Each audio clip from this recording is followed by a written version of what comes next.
Hi friends, today we're going to learn how to make yummy Pani Puri. Let's get started. This is going to be real delicious, trust me. So to make puris, I am taking 8 glasses of Sooji, and for 8 glasses of Sooji, I am taking 1 glass of wheat flour.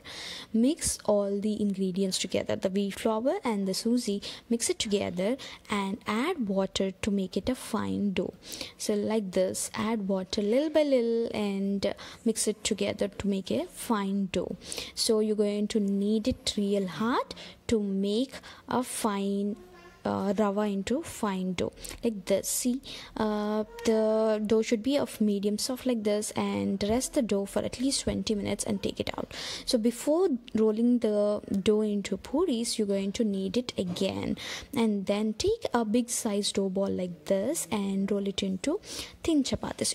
It's not going to be real thin. It should be having a little thickness, so the puri gets puffed.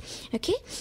After you are done rolling this chapati, take a cookie cutter and cut them into puris of desired sizes, and shape whatever size you want, and then fry the puris like this. The oil should be real hot, so the puris get puffed with the hot oil.